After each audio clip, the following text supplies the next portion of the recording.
Yes, sir. Welcome. Hello. आवाज येतोय का सर माझा? आवाज येतोय. पिक्चर काही दिसत नाहीये. अच्छा. 1 second.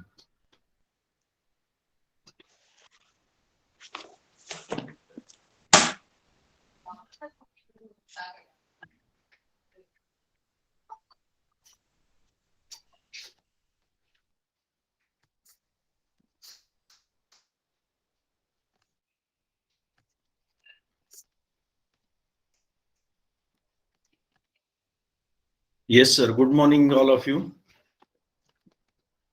First of all, I will introduce what is our internship program is. This internship program 2021 and 22 was designed in order to make aware the student of law that what are practical intricacies going on in court.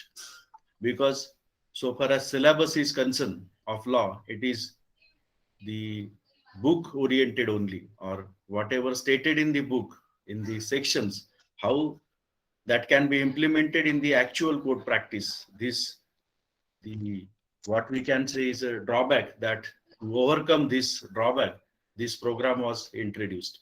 We earlier conducted, for information of today's resource person, I would like to revise something, that whatever earlier we started from the civil process, and under that head we conducted the lecture of Advocate Subhash Kakade, Advocate K.M. Deshpande, and several others leading civil lawyer practicing in Ahmednagar court, that how civil process is actually implemented in the court.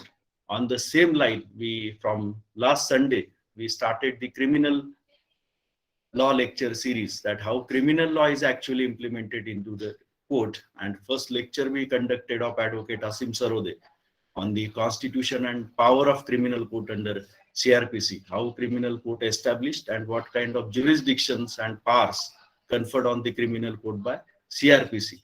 So by stretching same line further, today we are invited Advocate Satish Gugale, one of the leading criminal lawyer nowadays in Ahmednagar district, to give us a lecture on law relating to arrest under criminal procedure code. Prior to that, I will request our student Rutuja Gundecha to introduce our chief guest for today's lecture. Yes, Rutuja. To you. Good morning to one and all present here. I would like to welcome Advocate Satish Gugale sir on behalf of New Law College, Ahmednagar, who is a practicing advocate in District and Session Court of Ahmednagar. Now I would like to tell about his qualifications and his achievements which he has achieved in his life.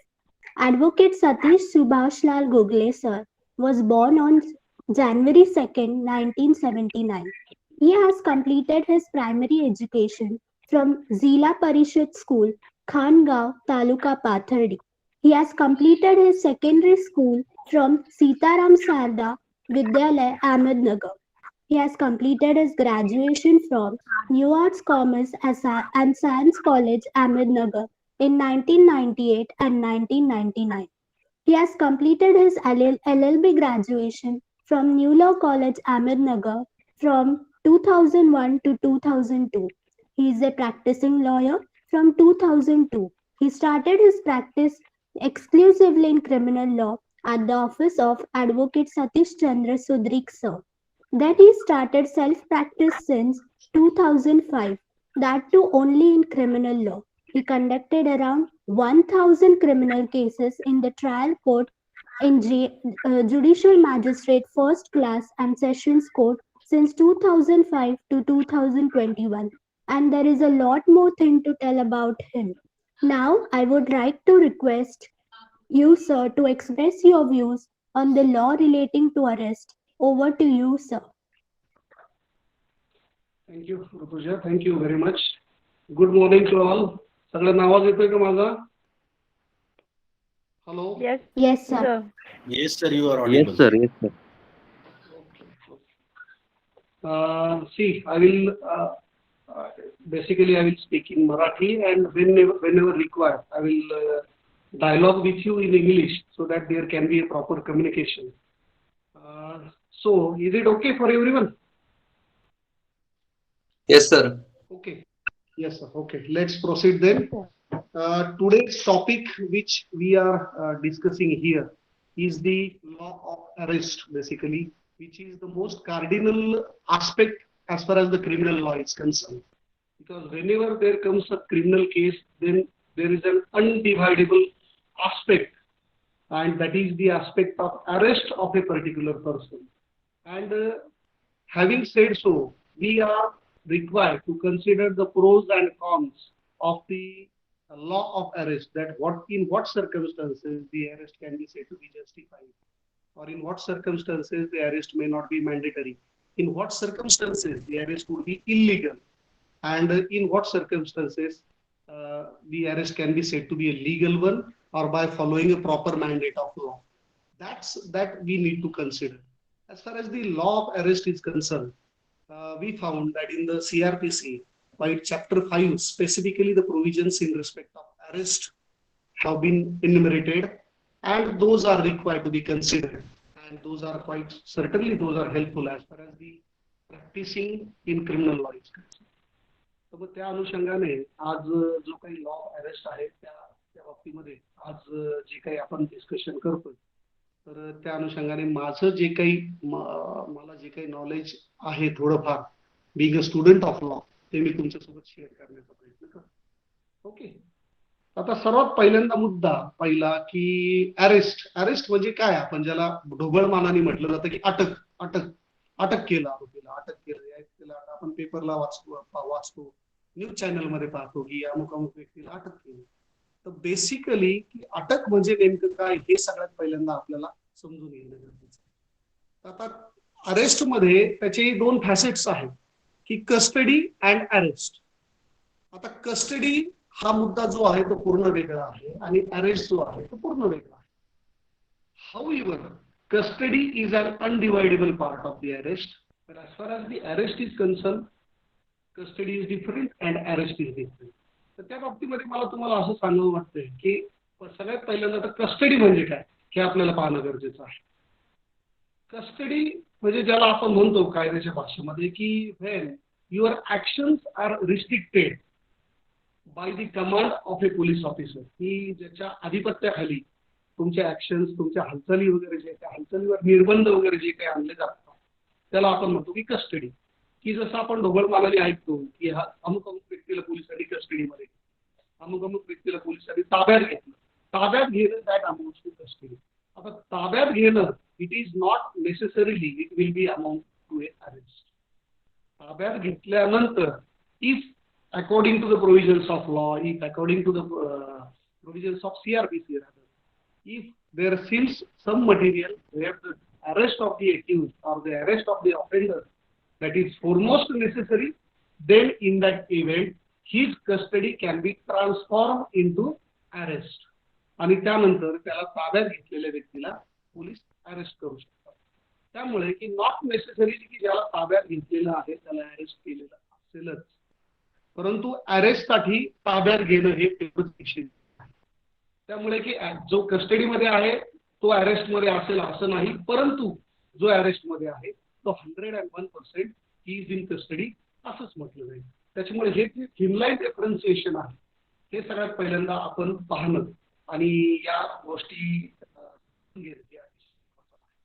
So basically the as I said that the custody cannot be said to be an arrest, but an arrest certainly amounts to a custody of the individual. आता मग त्या अनुषंगाने की अरेस्टच्या बाबतीतले जे काही norms आहेत किंवा ज्या काही वर्षानुवर्ष जे काही आपले कायद्यानुसार अटकेच्या बाबतीमध्ये जे काही प्रिन्सिपल्स फॉलो करण्यात येत आहेत, तर त्या संदर्भात आपल्याला आज थोडंसं सविस्तर विवेचन आपल्याला या लेक्चर मध्ये आपल्याला करायचं आहे. तर त्या संदर्भात अरेस्टच्या बाबतीत जो काही चॅप्टर 5 आहे CRPCचा, ज्याच्यामध्ये exclusively which is under the head of arrest of the person. आता त्या बाबतीत सेक्शन 41 जो आहे, as far as the law of arrest is concerned, section 41 says that when a person may arrest without a warrant.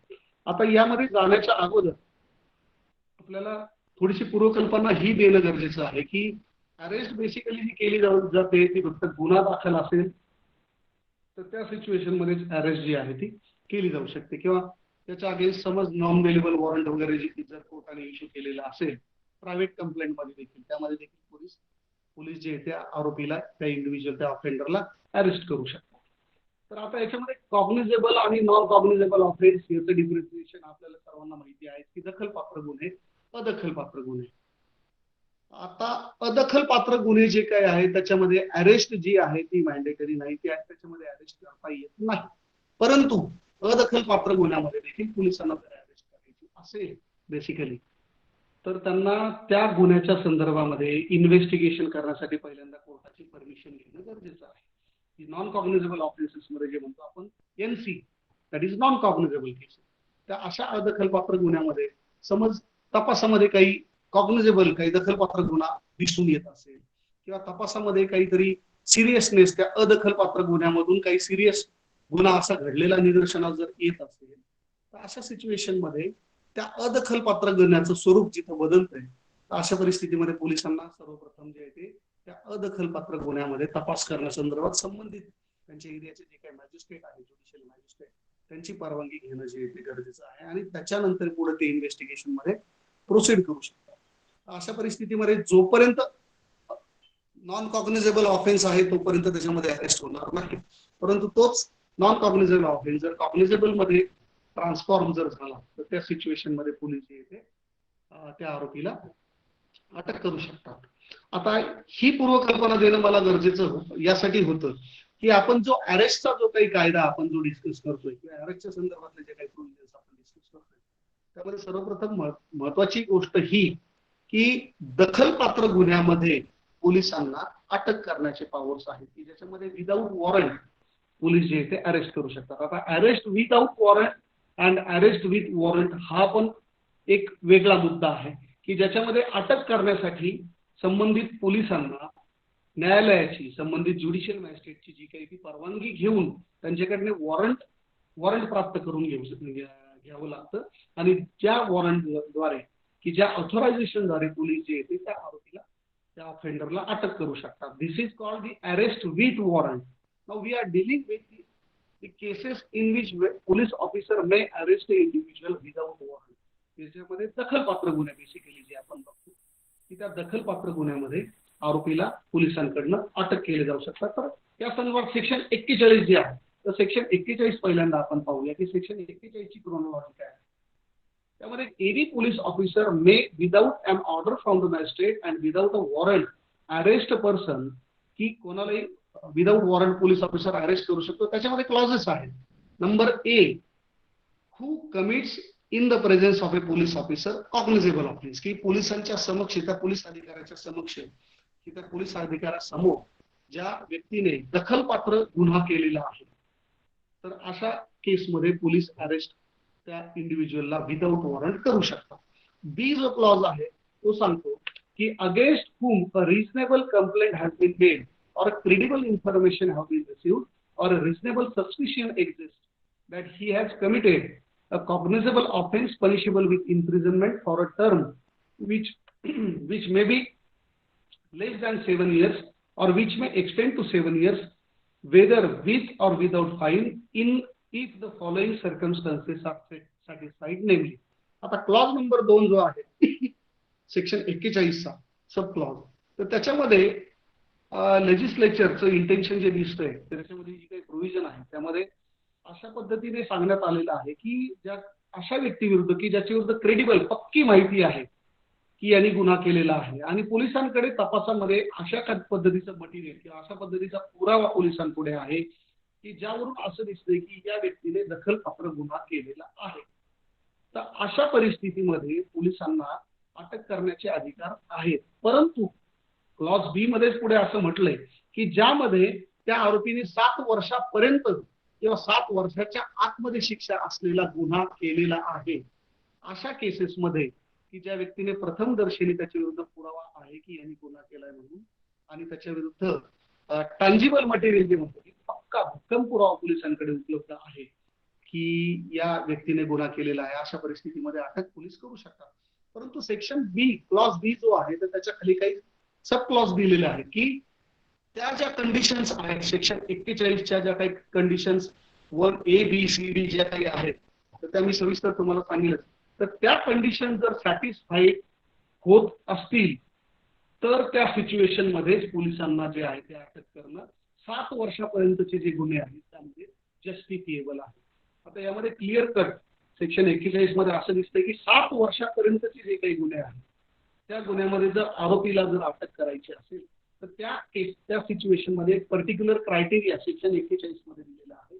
जोपर्यंत तो criteria पूर्ण होत नाही तोपर्यंत त्या व्यक्तीची अरेस्ट जी आहे ती अरेस्ट लीगल किंवा according to the norms of section 41 तर त्याप्रमाणे ती अरेस्ट केलेली आहे असं म्हणता येणार नाही. त्यामुळे 7 वर्षापर्यंत शिक्षा असलेल्या गुन्ह्यामध्ये सेक्शन 41 प्रमाणे जे काही नॉर्म्स दिलेले आहेत ते नॉर्म्स पूर्ण केल्यानंतरच त्या व्यक्तीची, त्या आरोपीची, त्या ऑफेंडरची अरेस्ट जी आहे ती तपासी अधिकारी किंवा पोलीस अधिकारी त्या व्यक्तीची अरेस्ट करू शकतात. तर हे जे एक्सेप्शन्स आहेत किंवा हे जे काही नॉर्म्स आहेत सेक्शन क्लॉज बी मध्ये दिलेले त्या बाबतीमध्ये सविस्तर आता आपण थोडंसं डिस्कशन करूया. तर as far as in the following circumstances जे क्लॉज बी चं जे काही शेवटचं वाक्य आहे की he may arrest if the following conditions are satisfied. तर ह्या ज्या कंडिशन्स आहेत या कंडिशन सॅटिस्फाईड झाल्यानंतर ती अरेस्ट केली जाऊ शकते. कंडिशन नंबर 1 त्यातली आपण पाहूया. रोमन 1 जे आहे, the police officer has a reason to believe that on the basis of such complaint information of suspicion that such person has committed the offence.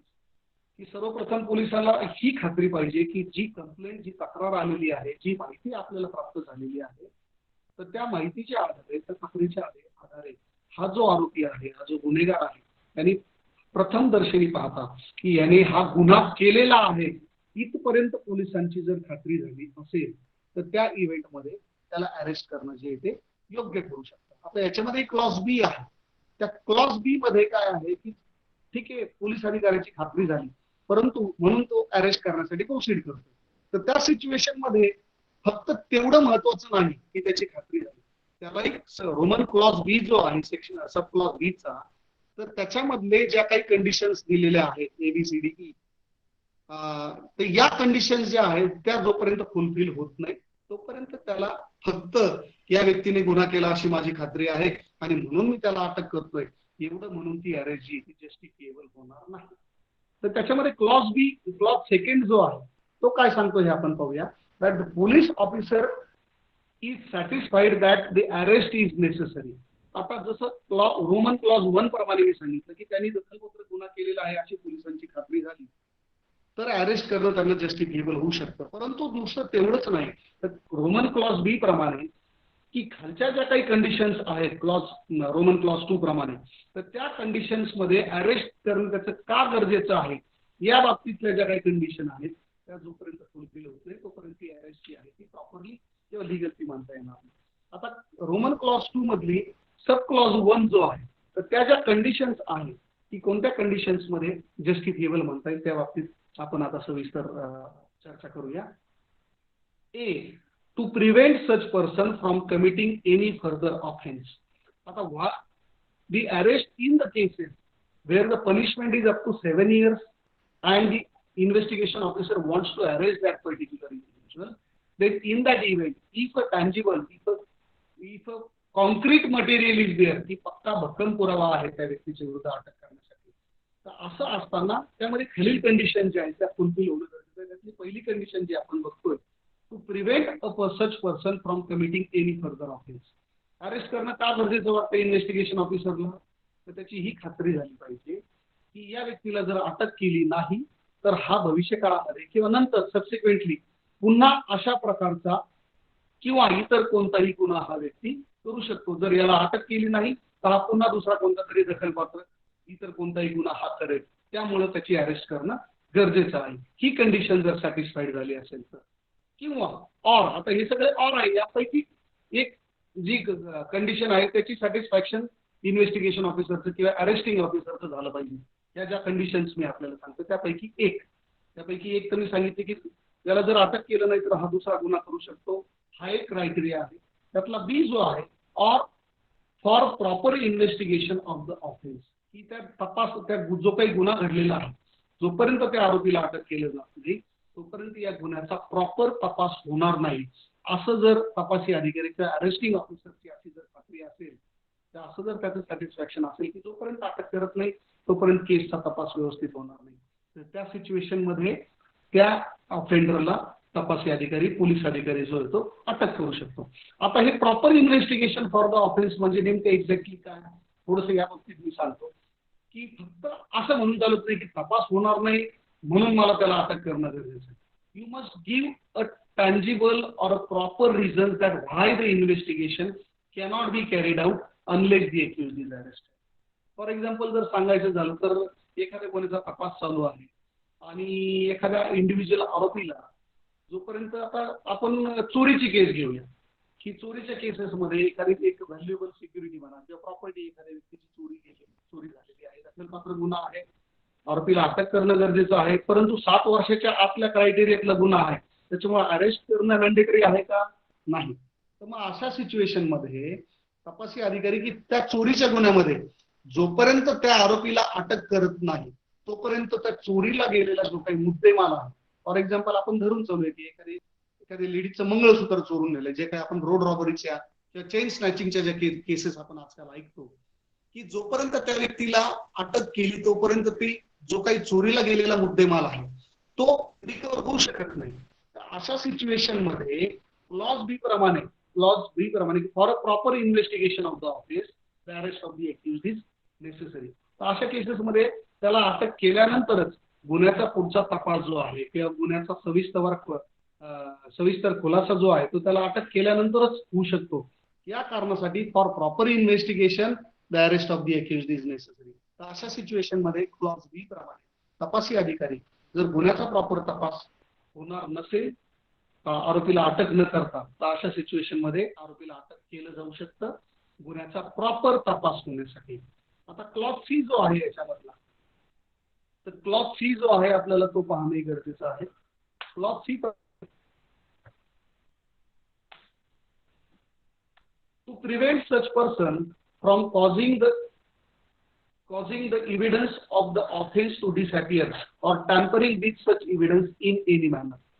आता हा तिसरा क्लॉज जो आहे की कोणत्या सिच्युएशन मध्ये अरेस्ट जस्टिफिएबल होऊ शकतो, की तो जो ऑफेंडर आहे, जो गुन्हेगार आहे, त्या गुन्हेगाराने to prevent causing the evidence of the offence to disappear, की जो काही गुन्ह्यामधला पुरावा आहे त्याला अटक केली नाही तर गुन्ह्याचा जो काही पुरावा आहे, तपासामध्ये जो काही मिळणारा भविष्यात जो काही पुरावा आहे तो पुरावा हा आरोपी नष्ट करू शकतो, अशी जर तपासी अधिकाऱ्यांची जर खात्री झालेली असेल, किंवा tampering with the evidence in any manner, की जो काही पुरावा आहे, जे काही साक्षीदार आहे त्या गुन्ह्यामधले, त्या साक्षीदारांना टॅम्परिंग केली जाऊ शकते, दमदाटी किंवा त्यांना क्रेडिबल इन्फॉर्मेशन पोलिसांना देण्यापासून त्यांना रिस्ट्रेन केलं जाऊ शकतं, किंवा तपासामध्ये अडथळा निर्माण केला जाऊ शकतो, तर पुरावा जो नष्ट करण्याची जी भीती आहे, तर अशा सिच्युएशन मध्ये देखील तपासी अधिकाऱ्यांनी जर आरोपीची अरेस्ट केली तर ती अरेस्ट जस्टिफिएबल म्हणता येईल. त्यामुळे जर क्लॉज सी प्रमाणे जर बघितलं तर गुन्ह्याच्या तपासामध्ये अडथळा निर्माण होऊ नये म्हणून किंवा तपासामध्ये आरोपीकडून कोणत्याही प्रकारचा दबाव साक्षीदारांवर किंवा इन्व्हेस्टिगेशन एजन्सी रिलेटेड जे काही अँगल्स आहेत तर त्याच्यावर कोणत्याही प्रकारचा दबाव येत असेल तर अशा सिच्युएशन मध्ये अरेस्ट करणं जे येते तपासी अधिकारी यांचं जस्टिफिएबल होऊ शकतं. ओके, आता त्या पुढचा जो क्लॉज आहे, clause B, to prevent such person from making any inducement, threat or promise to any person acquainted with the facts of the case so as to dissuade him from disclosing such facts to the court or to police officer. की जे मी आता सांगितलं त्याचाच पुढचं थोडस इलॅबोरेटिव्ह clause D मध्ये mention केलेलं आहे, की ज्यामध्ये तपासामध्ये असताना की या व्यक्तीला जर अटक केलं नाही तर हा व्यक्ती तपासामध्ये जे काही महत्वाचे जे काही साक्षीदार आहेत त्या साक्षीदारांना हा ऑफेंडर, हा आरोपी जो आहे तो दमदाटी करेल, त्यांच्यावर बळाचा वापर करेल आणि त्यांना न्यायालयापासून किंवा पोलिसांपासून जी सत्य परिस्थिती आहे ती सत्य परिस्थिती सांगण्यापासून त्यांना अडचणी निर्माण करेल. अशा सिच्युएशन मध्ये जर तपासी अधिकारी यांचं जर अप्रिहेन्शन जर होत असेल की ही अडचण येऊ शकते, याला जर अटक केलं नाही तर हा उद्या चलून साक्षीदारांना दमदाटी करेल आणि पोलिसांसमोर किंवा कोर्टासमोर जो काही योग्य पुरावा येणं गरजेचं आहे तो पुरावा येऊ देणार नाही, अशा परिस्थितीने कृत्य करेल जेणेकरून साक्षीदारांच्या मनामध्ये दहशत निर्माण होईल. तर त्या सिच्युएशन मध्ये असं जर अप्रिहेन्शन तपासी अधिकारी यांचं असेल तर त्या सिच्युएशन मध्ये तपासी अधिकारी पोलीस ऑफिसर जो आहे तो त्या आरोपीला अटक करू शकतो. या पुढचा क्रायटेरिया क्लॉज ई जो आहे तो सांगतो की as unless such person is arrested his presence in the court whenever required cannot be ensured. आता क्लॉज ई प्रमाणे अटक करणं का गरजेचं आहे याचाही जो क्रायटेरिया ई मध्ये दिलेला आहे की unless that fellow is arrested, unless that individual is arrested, his presence cannot be properly secured in the court of law. जर तपासी अधिकाऱ्यांना ही अप्रिहेन्शन असेल की जर याला अटक केलं नाही तर हा उद्या चलून कोर्टामध्ये हजर होणार नाही, कोर्टामध्ये केसचं जे काही कामकाज चालणार आहे भविष्य काळामध्ये ते कामकाज चालण्यासाठी हा आरोपी कोऑपरेट करणार नाही, हा फरार होऊ शकतो, हा पळून जाईल, हा पोलिसांपासून स्वतःला लपवून ठेवेल, असं जर पोलिसांचं अप्रिहेन्शन असेल, याला जर अटक केलं नाही तर हा पुढे चलून भविष्य काळामध्ये कोऑपरेट करणार नाही, न्यायालयाला कोऑपरेट करणार नाही, ऍज वेल ऍज इन्व्हेस्टिगेशन मध्ये कोऑपरेट करणार, असं जर अप्रिहेन्शन अशी जर पोलिसांच्या मनामध्ये साशंकता जर असेल तर त्या सिच्युएशन मध्ये देखील अटक जी आहे ती केली जाऊ शकते क्लॉज ई प्रमाणे. आता हे जे clause A B C D E जे मी आपल्याला सांगितले तर यापैकी कोणताही एका क्लॉजचं सॅटिस्फॅक्शन जर अरेस्टिंग ऑफिसरचं जर होत असेल की या गिव्हन सिच्युएशन मध्ये अशा परिस्थितीमध्ये या इंडिव्हिज्युअलला अटक करणं गरजेचं आहे की ज्यामध्ये 7 वर्षाच्या आतली पनिशमेंट आहे, परंतु या A B C D E या क्लॉजेस प्रमाणे याच्यापैकी एका कोणत्याही क्लॉज प्रमाणे हा जर आरोपी कृत्य करतोय तर त्या सिच्युएशन मध्ये मला त्याला अरेस्ट करणं गरजेचं वाटतं, असं जर तपासी अधिकारी यांचं मत झालं असेल तर या A B C D E या क्लॉज पैकी कोणत्याही एका क्लॉज अंडर या क्रायटेरियामध्ये केस बसते. यामुळे ते तपासी अधिकारी भलेही ती 7 वर्षाच्या आतमधल्या पनिशमेंटची केस असू द्या, पोलिसांना त्या आरोपीला अटक करण्याचे अधिकार आहे. आता त्यापुढे फक्त ई पर्यंत संपत नाही सेक्शन 41, त्यापुढे जे क्रोनॉलॉजी जी आहे ती आपल्याला मी सांगतो. and the police officer shall record while making such arrest his reasons in writing. हा सर्वात महत्वाचा क्लॉज जे A B C D E मी आपल्याला सांगितलंय. तर this may be a particular we can say apprehension of a police officer, हे त्याचं मत असू शकतं, परंतु हे मत किती प्रमाणात त्याच्यामध्ये तथ्य आहे किंवा तथ्यहीन आहे हा ठरवण्याचा जो अधिकार आहे अल्टिमेटली तो अधिकार कोणाचा, न्यायालयाचा. तर मग त्या अनुषंगाने फक्त मला वाटतंय की हा आरोपी जो आहे याला अटक केलं नाही तर हा पुरावा ढवळाढवळ करेल, मला वाटतंय की याला अटक केली नाही तर महत्वाचा पुरावा जो आहे तो नष्ट करेल, मला वाटतंय की याला अटक केली नाही तर हा पळून जाईल, फरार होईल, हे फक्त सॅटिस्फॅक्शन तुमचं असणं गरजेचं नाही. You must record the grounds of belief, you must record the reasons की तुम्हाला अटक करणं का गरजेचं आहे. या ग्राउंड जे काही ग्राउंड्स तुम्हाला वाटतायत तर ते grounds you must record it in writing, की तुम्हाला त्या संदर्भामध्ये एक सेपरेटली एक तुम्हाला एक इंडिपेंडेंटली एक रिपोर्ट तुम्हाला तयार करणं, तपासी अधिकाऱ्याला तयार करणं बंधनकारक आहे कायद्याप्रमाणे सेक्शन 41 प्रमाणे. wherein he must mention that why I feel that the arrest of this individual is necessary and therefore I am recording such and such individuals.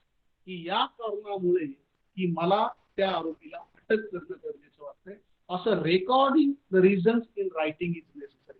आणि नंतर पुढे चलून ज्यावेळेस त्या आरोपीला कोर्टामध्ये प्रोड्यूस केलं जातं त्यावेळेस हे रेकॉर्डिंग रायटिंग जे काही रिझन्स रेकॉर्ड केलेले आहेत तपासी अधिकाऱ्यांनी ते त्याला न्यायालयापुढे सादर करावे लागतात. ते रिझन्स योग्य असेल तर न्यायालयाची अरेस्ट जी जस्टिफिकेबल ठरवेल, हा पुढचा पाठ. परंतु सर्वात महत्वाचं हे आहे की त्याच्यामध्ये तपासी अधिकाऱ्यांनी अटक करतेवेळी he must record that particular reason why the arrest of this individual is necessary. आता याच्यामध्ये प्रोव्हिजिओ क्लॉज आहे. त्याच्यामध्ये जो काही रेकॉर्डिंग द रिझल्ट आहे त्यामध्ये पुढे प्रोव्हिजिओ क्लॉज आहे, तो प्रोव्हिजिओ क्लॉज आपण सेक्शन 41 चा पाहूया. Now this particular proviso that has been inserted in the year 2000, this is an amendment in the CRPC in the year 2010, and by virtue of the amendment this proviso is incorporated in section 41. That proviso that we need to consider, that provided that a police officer shall, in all cases where the arrest of a person is not required under the provisions of this subsection, record the reasons in writing for not making the arrest. आता हा देखील महत्वाचा आहे. जसं आता मी आपल्याला सांगितलं की अटक करतेवेळी he must record the reasons in writing, की त्याला ते कारण जे आहे ते नमूद करणं गरजेचं आहे. फक्त अटक करतानाच कारण नमूद करणं गरजेचं आहे का? नो. ऍज पर द प्रोव्हिजिओ, त्याचा प्रोव्हिजिओ जो आहे, जो आता मी वाचून दाखवला, की तुम्ही अटक करत नाहीये ना, मग तुम्ही अटक करत नाही तर याचे देखील तुम्हाला कारण मीमांसा ज्याला म्हणतो आपण, की recording the reasons in writing. अटक करत नाही तर मी या कारणामुळे, अमुक कारणामुळे मला या आरोपीची अटक करणं गरजेची वाटत नाही, हे सुद्धा रिझन्स इन रायटिंग आयओनी तपासाच्या दरम्यान, IO that is a investigation officer, police officer, arresting officer, की त्या अरेस्टिंग ऑफिसर देखील मला या कारणामुळे या इंडिव्हिज्युअलची अरेस्ट करणं गरजेचं वाटत नाही, याचे देखील रिझन्स इन रायटिंग जे ते त्यांनी ते रेकॉर्ड केले पाहिजे by virtue of a separate report. त्याला तो सेपरेट रिपोर्ट प्रिपेअर करणं गरजेचं आहे, अटक करण्यासाठी पण आणि अटक न करण्यासाठी पण त्याला कारण रिझन्स इन रायटिंग जे ते देणं गरजेचं आहे. आता जे क्लॉज आपण एबीसीडी ई पर्यंत बघितले त्यामध्येच as per the new amendment 2010 ची अमेंडमेंट जी आली त्याच्यामध्ये क्लॉज बी ए हा जो आहे तो एक ऍड करण्यात आला. That I will be pointing out.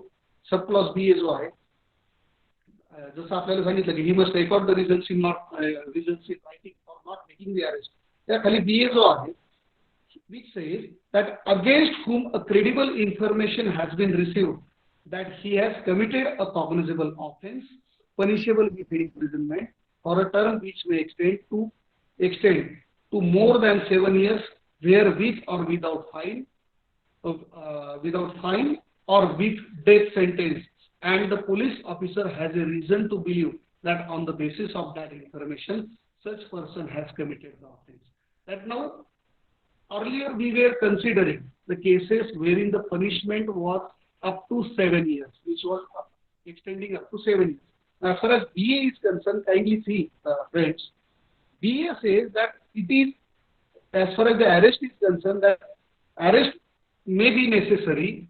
The police officer can arrest a person against whom a credible information has been received that he has committed a cognizable offense punishable with imprisonment for a term which may extend to more than 7 years, or with or without fine, or with death sentence, and the police officer has the reason to believe that on the basis of the information such person has committed the offense. आता हा जो criteria आहे loss बीएचा तो आहे above 7 years, की above 7 years जरी cases असल्या तर त्या केसेस मध्ये देखील की ज्याच्यामध्ये तपासी अधिकारी पोलीस ऑफिसर जो आहे की त्याची खात्री झाली की या सिच्युएशन मध्ये 7 वर्षाच्या पुढचा गुन्हा या आरोपीने केलेला आहे आणि तपास कामी या आरोपी विरुद्ध भक्कम पुरावा तपासामध्ये आढळलेला आहे, तर अशा सिच्युएशन मध्ये देखील त्या आरोपीला अटक करणं जे आहे ते जस्टिफिएबल होऊ शकतं as per the provisions of sub clause B of section 41. आता त्याच्या पुढचा जो सी आहे, क्लॉज सी, जो आपण ए आणि बी पाहिला होता त्यातला क्लॉज सी जो आहे तर तो आता पाहूया आपण की कोणत्या सिच्युएशन मध्ये arrest may be said to be justifiable. That who has been proclaimed as a offender either under this code or by the order of the state government. आता हे जे आपण clause A B C D जे sub clause मी आपल्याला सांगितले, आता kindly don't misunderstood. आता जो क्लॉज सी जो मी वाचतोय तर तो क्लॉज सी जो आहे तो सेक्शन 41 च्या क्लॉज 1 मध्ये ए आणि बी आपण बघितलं, बी मध्ये सब क्लॉजेस होते A B C D E आणि त्याच्यामध्येच ऍड केलेला बी. तर आता हा जो सी आहे तो ए आणि बी म्हणजे क्लॉज 1 मधला ए आणि बी जो आहे की ज्याच्यामध्ये की कोणत्या सिच्युएशन मध्ये arrest without a warrant can be said to be justifiable, त्यातला ए आणि बी आपण बघितला. आता आपण त्यातला इंडिव्हिज्युअली सी क्लॉज जो आहे तो बघतो की कोणत्या सिच्युएशन मध्ये विदाऊट वॉरंट जे आहे ते अरेस्ट आरोपीला केली जाऊ शकते. That who has been proclaimed as a offender either under this code or by the order of the state government. Proclaimed offender ज्याला म्हणतो की ज्याला फरारी घोषित केलेला आहे. तर अशा आरोपीला न्यायालयाद्वारे समज एखादा गुन्हा घडला, एखादा पर्टिक्युलर आरोपी जो आहे तो तपासादरम्यान पोलिसांना मिळून आला नाही, आढळून आला नाही, लपून बसला, फरार कुठेतरी गायब झाला, तर अशा सिच्युएशन मध्ये पोलिसांना त्याच्या विरुद्ध प्रोक्लेमेशन जारी करून घेण्याचा अधिकार आहे. सेक्शन 81-82 जे काय आहे सीआरपीसीची की declaring a particular offender to be a proclaimed offender. तर त्याला फरार घोषित करण्यासाठी कोर्टाकडे परमिशन घेऊन त्याला फरार घोषित करू शकतं. तर असा फरार घोषित केलेला जो आरोपी आहे की ज्याच्या विरुद्ध पोलिसांपुढे क्रेडिबल इन्फॉर्मेशन आहे, त्याच्या विरुद्ध न्यायालयाने फरार घोषित केल्याचा आदेश केलेला आहे, अशा आरोपीला तात्काळ विदाऊट वॉरंट तपासी अधिकारी जे ते अरेस्ट करू शकतात. त्यासाठी कोणत्याही वेगळ्या फॉर्मॅलिटीची, वेगळ्या क्रायटेरियाची गरज नाही. जो criteria, friends let's make it very clear, जो क्रायटेरिया मी आपल्याला सांगितला यापूर्वीचा की फरार होण्याची शक्यता आहे किंवा गुन्हा तपासी अधिकाऱ्यांमध्ये साक्षीदारांमध्ये दमदाटी करण्याची शक्यता आहे किंवा त्याला अटक केल्याशिवाय गुन्ह्याचा तपास व्यवस्थित होऊ शकत नाही, हा जो क्रायटेरिया होता हा होता 60 वर्षाच्या आतल्या केसेसचा. हे आपण व्यवस्थितपणे लक्षात घ्या की हा जो क्रायटेरिया होता तो फक्त 60 वर्षापर्यंतच्या गुन्ह्यामध्ये शिक्षा आहे त्या गुन्ह्याच्या संदर्भामध्ये. आता आपण जो बघतोय, आता ज्या बाबतीमध्ये मी पुढे चलून डिस्कस करतोय आपल्याबद्दल, तर तो 7 वर्षाबाबतचा क्रायटेरिया नाही. तो आपण जो बघतोय तर कोणत्या केसेसमध्ये विदाऊट वॉरंट पोलीस अटक करू शकतात हा क्रायटेरिया आपण आता कन्सिडर करतोय सेक्शन 41 प्रमाणे. त्याप्रमाणे जे आपल्याला सांगितलं की ज्या आरोपीला फरार घोषित केलेला आहे की न्यायालयाने किंवा शासनाने, स्टेट गव्हर्नमेंटने ज्याला फरार घोषित केलेला आहे त्या सिच्युएशन मध्ये त्या आरोपीला विदाऊट एनी वॉरंट पोलीस जे आहे ते अटक करू शकतात. फॉर एक्झाम्पल याच्यामध्ये सांगायचं जर झालं तर सोपं उदाहरण, दाऊद इब्राहिमच्या केसमध्ये जे काही बॉम्बे ब्लास्ट झाले होते त्याच्यामध्ये दाऊद इब्राहिम जो आहे तो he is a proclaimed offender. State गव्हर्नमेंटनी तसेच न्यायालयाने त्याला त्यावेळेसच ज्यावेळेस बाकीचे आरोपी पकडले त्यांच्या विरुद्ध चार्जशीट न्यायालयात दाखल करण्यात आलं, त्याच दरम्यान त्याला प्रोक्लेम्ड ऑफेंडर त्याला डिक्लेअर केलेलं. तर अशा सिच्युएशन मध्ये अशा स्वरूपाचे जे काही प्रोक्लेम्ड ऑफेंडर आहेत ज्यांना फरारी घोषित केलेला आहे शासनाने किंवा न्यायालयाने, तर त्यांना, त्या आरोपींना इमिजिएटली पोलीस अधिकारी विदाऊट वॉरंट अरेस्ट करू शकतात. Section 41 of the CRPC. Then next clause B says that in whose possession anything is found which may be reasonably suspected to be a stolen property and who may reasonably be suspected of committing an offense with reference to such thing. आता कोणत्या आरोपीला without warrant हा त्याचा पुढचा criteria without warrant arrest करू की असा व्यक्ती की ज्याच्या ताब्यामध्ये, ज्याला ज्यावेळेस पोलिसांनी ताब्यात घेतले, custody which we are saying, की ज्याला कस्टडीमध्ये घेतलेलं आहे की ज्याला पोलिसांनी पकडलं आणि त्याच्या ताब्यामध्ये पोलिसांना संशय आहे की याच्या ताब्यामध्ये चोरीचा मुद्देमाल आहे, अशा आरोपीला किंवा पोलिसांना संशय आहे की याला जोपर्यंत ताब्यात घेतले, याला जोपर्यंत अटक केलं जाऊ शकत, जोपर्यंत याला अटक केलं जात नाही तोपर्यंत चोरीचा माल, त्या स्टोलन प्रॉपर्टी जी काही आहे ती प्रॉपर्टी रिकव्हर होणार नाही. तर अशा सिच्युएशन मध्ये पोलीस जे आहे ते त्या आरोपीला विदाऊट वॉरंट इमिजिएटली अरेस्ट करू शकतात. की पोलिसांचं जिथे अप्रिहेन्शन आहे, जिथं पोलिसांची बिलीफ आहे की या व्यक्तीच्या ताब्यामध्ये चोरीचा मुद्देमाल आहे आणि याला ताब्यात किंवा याला अटक केल्याशिवाय भविष्यकाळामध्ये चोरीचा जो काही माल आहे तो जप्त केला जाऊ शकत नाही, तो प्राप्त केला जाऊ शकत नाही, अशा सिच्युएशन मध्ये इमिजिएटली पोलीस त्या सिच्युएशन मध्ये as per clause D police can arrest that particular offender immediately without warrant. Now clause E further says that in what circumstances without warrant the accused can be arrested. Clause E, who obstruct a police officer while in execution of his duty or who has escaped or attempts to escape from a lawful custody. की अशा situation मध्ये की जो तपास किंवा अटक करण्यासाठी जे पोलीस ऑफिसर आले त्यांना अटक करण्यापासून विरोध करतोय, त्यांनी अटक करू नये यासाठी तो प्रयत्न करतोय किंवा यासाठी तो अडचण निर्माण करतोय, ऑब्स्ट्रक्शन निर्माण करतोय.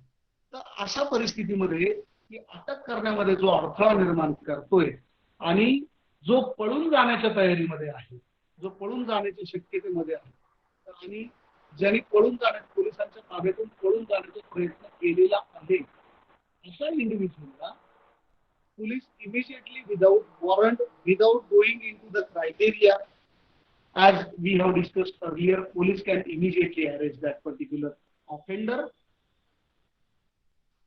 immediately without seeking the warrant from the magistrate. Okay. Now let's go to the further subclause F, that in what circumstances further the arrest can be justified.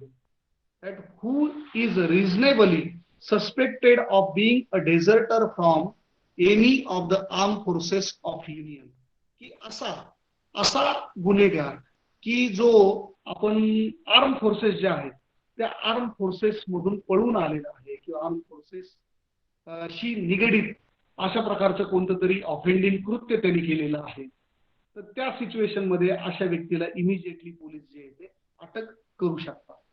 Okay, next clause G, that who has been concerned in or against whom a reasonable complaint has been made or credible information has been received or a reasonable suspicion exists of his having been concerned in any act committed at a place outside India, which if committed in India would have been punishable with an offense for which he is under any law relating to the extradition or otherwise liable to be apprehended or detained in custody in India.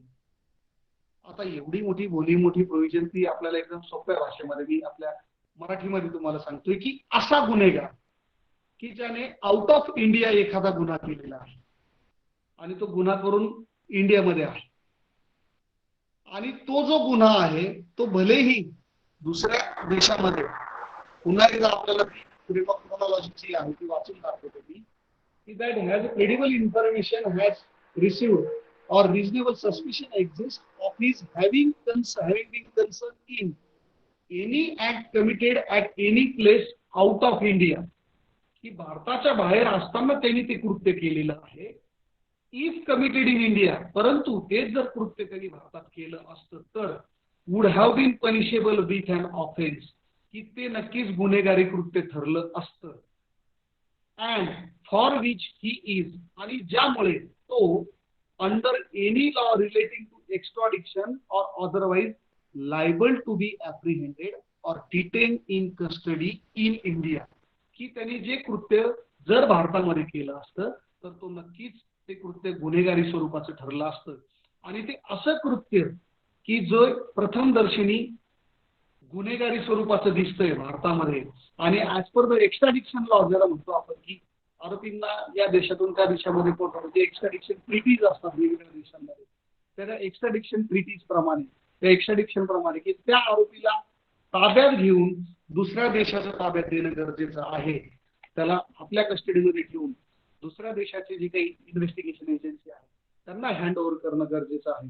तर अशा आरोपीला immediately police जे ते without warrant arrest करू शकतात, की असं कृत्य जे भारतामध्ये त्यांनी केलं असतं तर ते गुन्हेगारी स्वरूपाचं ठरलं असतं आणि अशा परिस्थितीमध्ये तो भारतामध्ये आहे तो आरोपी आणि ऍज पर द एक्स्ट्रॅडिक्शन ट्रीटीज किंवा जे काही दोन्ही देशांतर्गत जो काही करार झालेला आहे त्याप्रमाणे जर तो गुन्हेगार तो दुसऱ्या देशामध्ये गुन्हा करून भारतामध्ये जर तो आढळून येतोय तर अशा परिस्थितीमध्ये त्या इंडिव्हिज्युअलला त्या ऑफेंडरला तात्काळ ताब्यात घेऊन कस्टडीमध्ये ठेवून त्याला त्याची अरेस्ट करणं जे आहे ते तपासी अधिकारी किंवा पोलीस ऑफिसर यांना जे आहे ते that can be said to be a justifiable arrest as per the clause G of section 41 of the code of criminal procedure.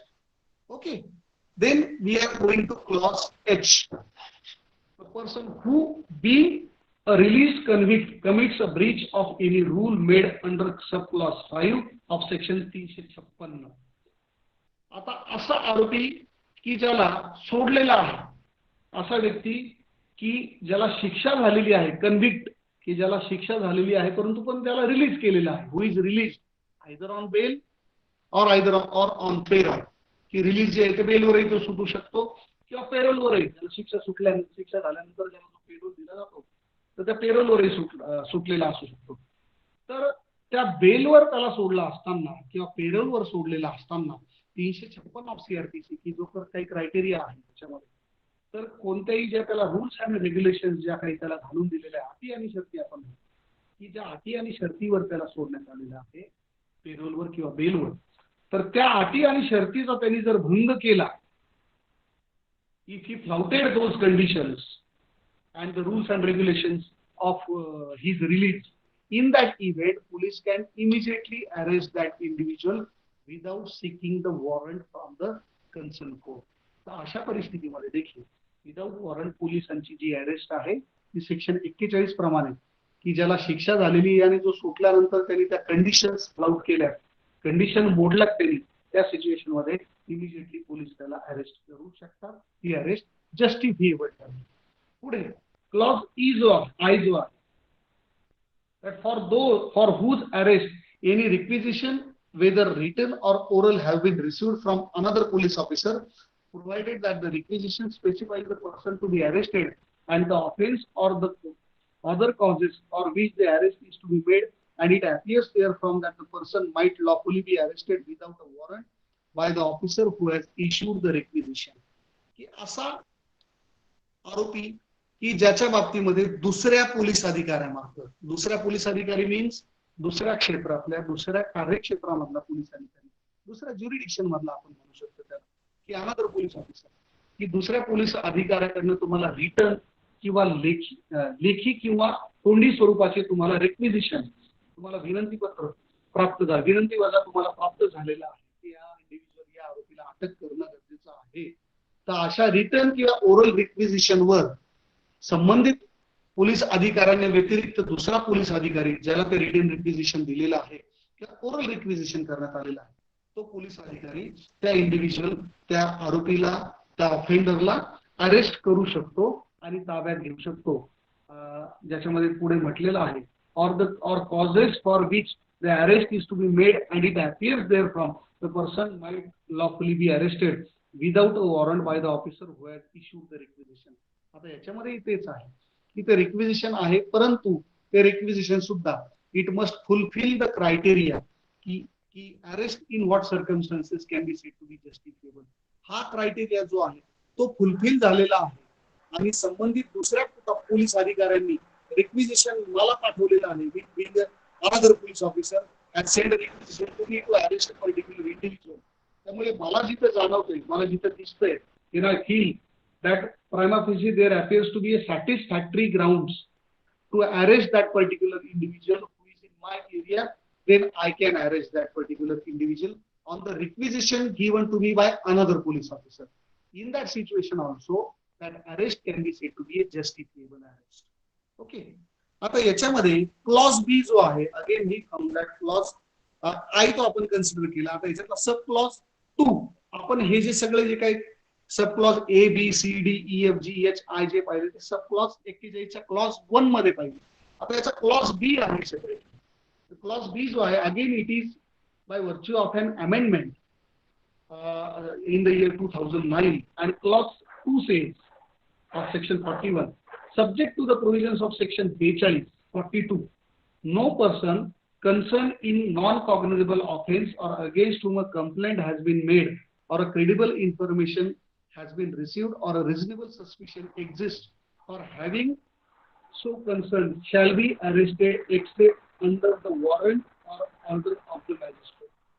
Clause B जे मी बघा आपण डिस्कस केलं की कॉग्निजेबल, दखलपात्र आणि अदखलपात्र, क्लॉज बी प्रमाणे जी तरतूद दिसती ती हीच की ज्यामध्ये की सेक्शन 42 प्रमाणे no person concern with a non cognizable offence, अदखलपात्र गुन्ह्याच्या संदर्भात आणि against whom a complaint has been made or a credible information have been received or a reasonable suspicion exist of his having so concern shall be arrested except under the warrant of a magistrate. की असा अदखलपात्र गुन्हा आणि की असा व्यक्ती की ज्याच्या विरुद्ध क्रेडिबल इन्फॉर्मेशन आहे आणि रिजनेबल सस्पिशन ही एक ढोबळ मानाने त्याच्या विरुद्ध संशय निर्माण झालेला आहे की याला अटक करणं गरजेचं आहे.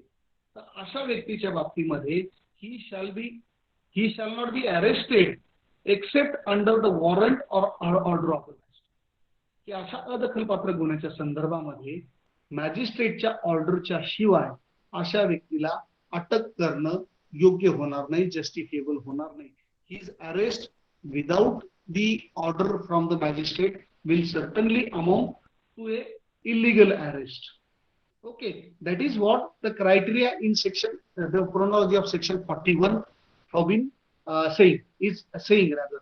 जे आपण क्लॉजेस बघितले, क्लॉज 1, क्लॉज 2 बघितला, त्याचे सब क्लॉजेस आपण बघितले.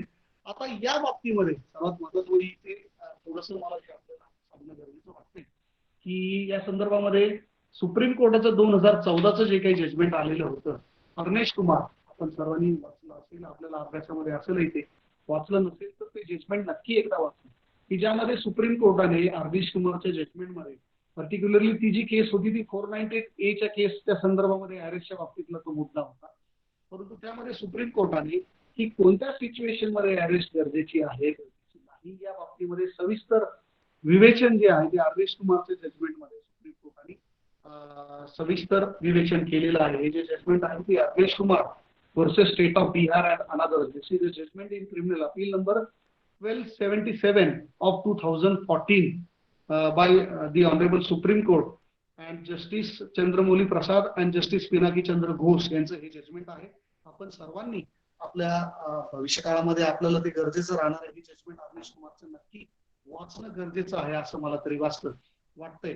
त्यामध्ये सुप्रीम कोर्टाने सविस्तर खुलासे दिला की कोणत्या केसेसमध्ये अरेस्ट करणं गरजेचं आहे आणि अरेस्ट करतेवेळी कोणत्या प्रोव्हिजन्स किंवा काय पोलिसांनी क्रायटेरिया ठेवला पाहिजे, कोणत्या गोष्टी फॉलो केल्या पाहिजे, कोणत्या कायदेशीर तरतुदी आहेत त्या फॉलो केल्या पाहिजे, याबाबत सविस्तर विवेचन जे आहे ते या जजमेंटमध्ये सुप्रीम कोर्टाने दिलेलं आहे. आपल्या वेळेअभावी आपल्याला जास्त याविषयी मला सविस्तर बोलता येणार नाही. त्यामुळे पुन्हा जेव्हा कधी वेळ भेटेल त्यावेळेस आपण त्याविषयी डिस्कस करू.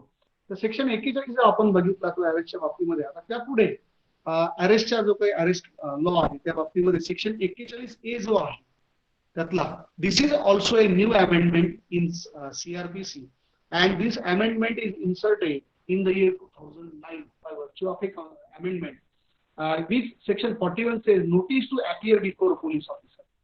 आता जे आपण बघितलं की कोणत्या क्रायटेरियामध्ये विदिन 7 इयर्स असेल तर अरेस्ट गरजेची नाही, अबाव 7 इयर्स असेल तर कोणत्या सिच्युएशन मध्ये गरजेची आहे, अरेस्ट करायची असेल तर काय क्रायटेरिया आहे, काय क्रायटेरिया नाही, या पलीकडे जाऊन आता सेक्शन 41A प्रमाणे की notice to appear before the police officer, ही जी काही क्रोनॉलॉजी आहे, प्रोव्हिजन जी आहे या बाबतीत आपण सविस्तर थोडीशी चर्चा करूया.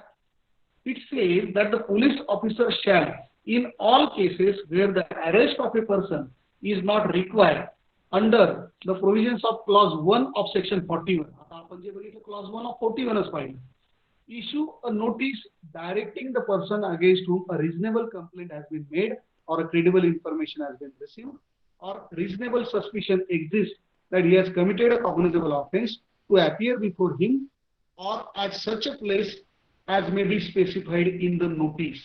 की अशा केसेस मध्ये की जे बियॉन्ड 41 क्लॉज 1 च्या व्यतिरिक्त की ज्या केसमध्ये अरेस्ट करणं गरजेचं वाटत नाही पोलीस अधिकाऱ्याला, त्या केसेसमध्ये त्यांनी काय करावं की रिटर्न नोटीस त्या आरोपीला, त्या ऑफेंडरला पोलिसांनी इश्यू करायची 41A प्रमाणे, आणि त्या नोटीस प्रमाणे की ज्याच्या विरुद्ध प्रथमदर्शनी पुरावा आहे, ज्याच्या विरुद्ध तपास करणं गरजेचं आहे परंतु ज्याला अटक करणं गरजेचं नाही, तर अशा सिच्युएशन मध्ये त्याला नोटीस इश्यू करायची त्या ऑफेंडरला, त्या आरोपीला, आणि त्याला पोलिसांसमोर किंवा स्वतःसमोर त्या तपासी अधिकाऱ्यांसमोर हजर होण्यासाठी त्यांनी नोटीस इश्यू करून त्याला पर्टिक्युलर डे, डेट, टाइम जो काही आहे त्या दिवशी हजर होण्याबाबतचा नोटीस जारी करा.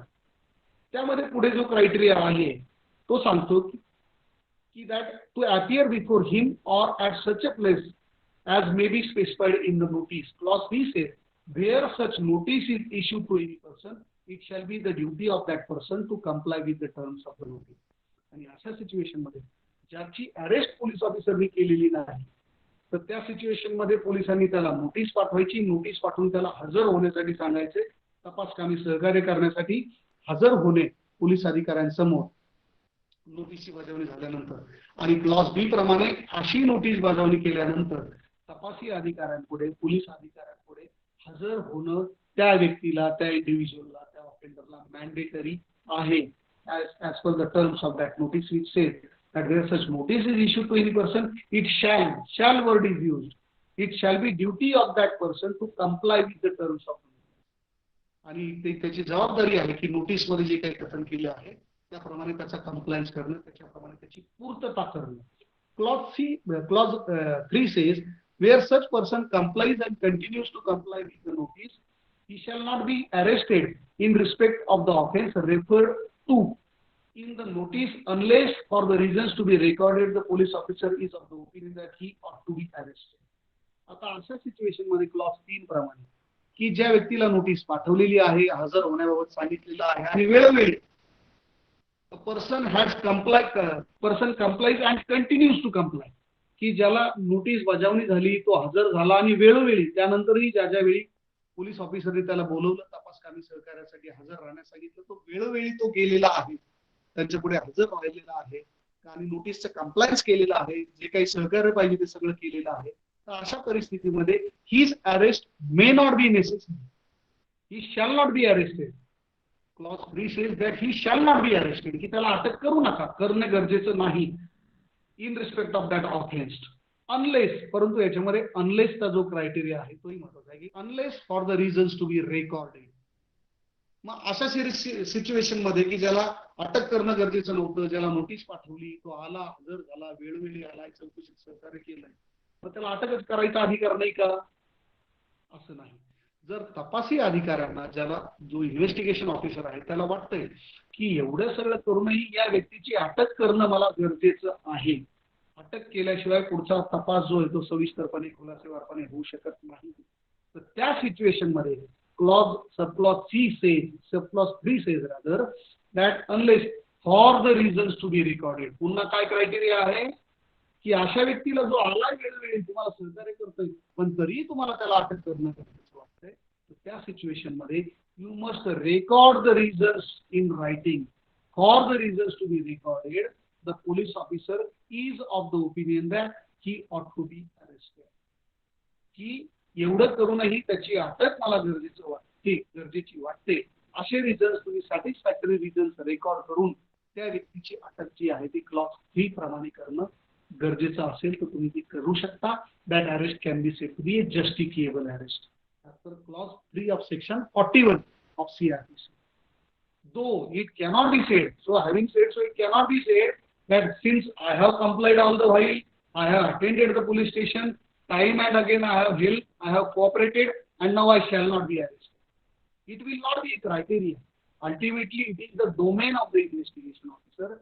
It is the subjective satisfaction of the investigation officer who feels that unless and until that individual is arrested, the investigation cannot move or the investigation cannot proceed, or unless and until he is arrested, the required criteria which we have considered earlier, subclause A, B, C, D, E, if that condition seems to have not been complied, then in that situation, that individual can be arrested or his arrest can be said to be justifiable. Okay. Then clause 4 of section 41 further says, now this is also an amendment which has taken place, which has been inserted in the year 2010.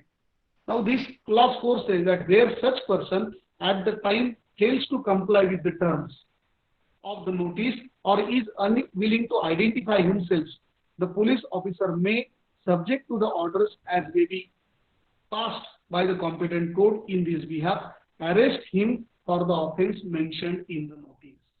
आता clause 4 प्रमाणे such person at the time fails to comply म्हणजे काय की जो आपण criteria बी जो काही आपण यामध्ये आपला क्रायटेरिया एक सेक्शन 41A चा क्लॉज 1 जो बघितला की ज्याच्यामध्ये अरेस्ट करणं गरजेचं नाही, नोटीस पाठवा, त्याला चौकशीसाठी बोलवा. नोटीस पाठवलेला व्यक्ती अशी ज्याला नोटीस पाठवलेला आहे, if he fails to comply, की त्याला नोटीस पाठवलं, त्याला बोलवलंय, तपासासाठी हजर राहण्यासाठी पोलिसांनी त्याला रिक्वेस्ट पाठवून विनंती केली, ये त्याला आदेश दिलाय, तरी येत नाही, कंप्लाय करत नाही, he is very adamant in his behaviour. In that event police can arrest him by seeking the orders from the competent court. की ज्याच्यामध्ये तुम्ही ग्राउंड रेकॉर्ड केली की मला अटक गरजेची वाटत नाही, तुम्ही नोटीस पाठवली, परंतु तो कॉपरेट करत नाही, तो येत नाही, तो कॉपरेट करत नाही. आता तुम्ही नोटीस तर 41 पाठवली त्याला अटक करणं गरजेचं नाही म्हणून, मग अशा सिच्युएशन मध्ये तुम्हाला अचानक अटक करणं का गरजेचं वाटतं? मग अटक करणं जर तुम्हाला गरजेचं वाटत असेल तर अशा सिच्युएशन मध्ये it cannot be a matter of your choice. एकदा तुम्ही म्हणायचं अटक करणं मला गरजेचं वाटत नाही म्हणून नोटीस पाठवली आणि तो आला नाही म्हणून त्याला अटक तुम्ही करताय, हा क्रायटेरिया हा होऊ शकत नाही. This can be said to be justifiable when you can seek, when you have sought the orders from the competent. अशा सिच्युएशन मध्ये तुम्हाला न्यायालयाकडनं योग्य ते प्रकारे आदेश घेऊन तुम्ही त्या व्यक्तीला अटक जी आहे ते क्लॉज 4 प्रमाणे करू शकता. So this is the criteria. This is what the provisions of section 41A says, that a notice for the appearance of a particular person before the police officer, and clause A 1, 2, 3, 4 pertains to the pros and cons of section of that particular section, that in what situation if a person is not arrested and if a notice is issued to him to join the investigation, then what shall be the criteria. That is what section 41A says. Now, section 41B pertains to the procedure of arrest and duties of the officer making arrest. This is also equally important. Since we are running out of time, I will try to make it cut short. Section 41B is the procedure of arrest by the police officer. It says that every police officer, while making an arrest, shall. Now, this is also a mandate upon the police officer, that while making arrest, atak kartanna criteria hai. He shall bear an accurate, visible and clear identification of his name, which will facilitate easy identification. अटक करताना काय करणं गरजेचं आहे की to bear the accurate, visible and clear identification of his name. त्याचं स्वतःचं नाव, कोण अटक करते त्याचं नाव, डेजिग्नेशन जे आहे ते त्या बाबतीतली सविस्तर सगळी जी डिटेल इन्फॉर्मेशन आणि क्लिअर इन्फॉर्मेशन जी आहे ती त्यांनी नोंदवणं गरजेचं आहे. Further, he shall prepare a memorandum of the arrest, which shall be. त्यांनी मेमोरंडम ऑफ अरेस्ट, जे काही मेमोरंडम आहे ते आपल्याला सांगितलं की लेखी त्यांनी रिपोर्ट, ज्याला आपण मेमोरंडम म्हणतो कायद्याच्या भाषेमध्ये, लेखी मेमोरंडम त्यांनी तयार करणं गरजेचं आहे. विच शॅल, की त्याच्यामध्ये पुढे काय म्हटलं की त्याच्यामध्ये काय लिहिलेलं असावं, काय माहिती असावी. Clause 1 Roman 1, attested bye at least one witness who is a member of the family of the person arrested or respectable member of the locality where the arrest is made. की त्या मेमोरंडम मध्ये काय नमूद केलेलं असावं की तो व्यक्ती ज्याला अटक केलेला आहे त्या व्यक्तीच्या घरातील एक व्यक्ती, त्याचं अटेस्टेशन पाहिजे, त्या मेमोरंडमवर त्याचे अटेस्टेशन पाहिजे, किंवा ज्या भागातून, ज्या परिसरातून त्या आरोपीला अटक केलेलं आहे, त्या व्यक्तीला अटक केलेलं आहे, त्या परिसरातील रिस्पेक्टेबल पर्सन, त्या व्यक्तीचं अटेस्टेशन, त्या व्यक्तीची त्या मेमोरंडम वरती त्या व्यक्तीचं अटेस्टेशन, थोडक्यात आपण जे बोलतो की सही, नाव नमूद की या व्यक्तीसमोर त्या इंडिव्हिज्युअलला अटक केलेलं आहे असं नमूद असणं गरजेचं आहे. अटक करतेवेळी ही काळजी घेणं किंवा ही नोंद घेणं, this is a mandatory, shall word is used in the provision. Further sub clause 2 says that counter sign by the person arrested, आणि त्या मेमोरंडमवर कोणाची सही पाहिजे की ज्याला अटक केलेली आहे. ज्या व्यक्तीला अटक केली, अटक करतेवेळी त्याच्या घरातील एखाद्या व्यक्तीचे अटेस्टेशन, घरातील नसेल तर त्या परिसरातील व्यक्तीचं अटेस्टेशन, आणि त्या मेमोरंडमवर ज्याला अटक केली त्या व्यक्तीची काउंटर साइन, त्या व्यक्तीची सही घेणं त्या मेमोरंडमवर गरजेचं. This is a mandate as per section 41B of the Code of Criminal Procedure. While effecting the arrest, the investigation officer is duty bound to follow this particular provision.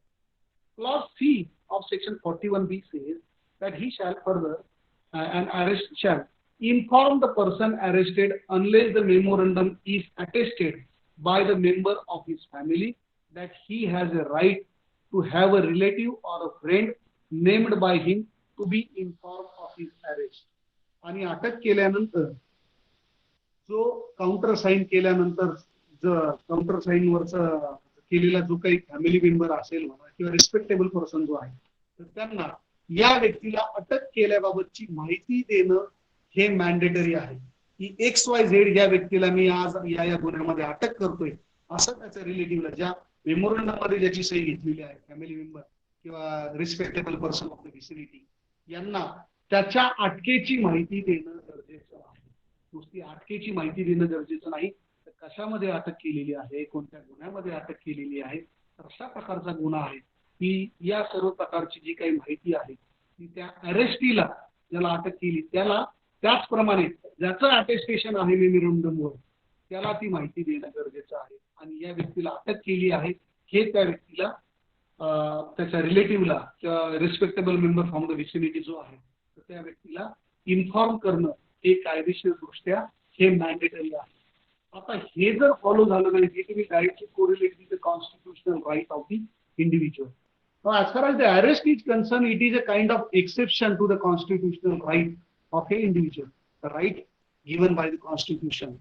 आणि त्यामुळे जर तुमची अरेस्ट जर according to the criteria of section 41, 41A, 41B जर नसेल, आणि if somewhere that arrest appears to be by flouting the basic provisions of law, by flouting the provisions of CRPC, if such arrest is made by the accused, by the police officer, then it will straight away, it will amount to a violation of constitutional right of the accused. In that event, if it is noticed by the court that the provisions of arrest have not been properly followed, the provisions in respect of an arrest and the criteria provided by the statute have not been properly followed by a police officer, in that arrest, in that event, court will certainly not justify the arrest by a police officer, and the only option then left with the police is that the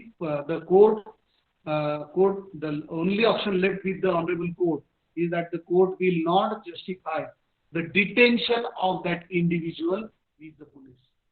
And ultimately, if the detention is not justified, and if the detention held by the court to be not justifiable, in that event, court will have to release that particular offender either on bail or by following any other criteria, purely on the ground that the arrest of an individual is in fact an illegal arrest.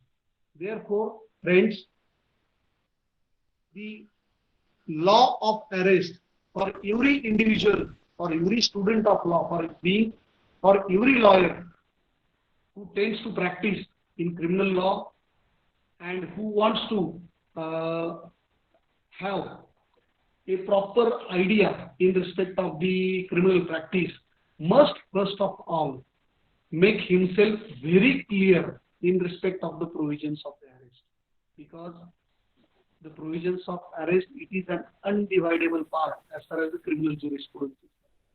So first of all, it is foremost necessary that for everyone to make the provisions very clear, to make your view very clear in respect of the arrest, that in what situation the arrest can be carried out, in what situation arrest may not be effected, and what would be the criteria of a valid arrest and illegal arrest. So with this, I think that friends, I have already consumed more than 1 hour of you, and in this situation, I think I tried my level best to share the knowledge and share the provisions of law according to my view and according to my knowledge with you. With this, I think I should stop here. And again, if the opportunity is afforded me by the authorities, then I will certainly be there to help you at any point of time. So with this, thank you very much for keeping patience and having listening me with patience. Thank you very much. Thank you, sir. Yes sir, okay. अतिशय सोप्या शब्दामध्ये आणि समजणाऱ्या शब्दामध्ये आमच्या विद्यार्थ्यांना अटक आणि त्याच्या ज्या टेक्निकॅलिटीज आहेत त्या समजून सांगितल्याबद्दल मी तुमचे धन्यवाद मानतो. तसेच पुन्हा एकदा मी ऋतुजा गुंदेचाला विनंती करतो की तिने आभार प्रदर्शन करावं. Yes Rutuja. Now we come to the end of this lively gathering. Prior to winding it up, a few words of announcements and warmth to all of you. We hope you all have a very good morning. On behalf of the New Law College Ahmednagar and the audience, I thank the speaker of the day for all the valuable information he shared with us this present time. Thank you so much, sir. Thank you. Thank you, Rutuja. Thank you. Thank you, everyone. Yes, sir. You can left now. Yeah. Thank you very much. स्टुडंट्सनं join राहायचंय. आपल्याला अजून एक session आहे study abroad आणि स्कॉलरशिपच्या बाबतीतली. की what kind of opportunities are available in foreign countries for law graduates and how many universities are there that offered LLM in abroad and what kind of scholarship provision they are making available to us, that we have to discuss now. So stay tuned here only until the next resource person joins.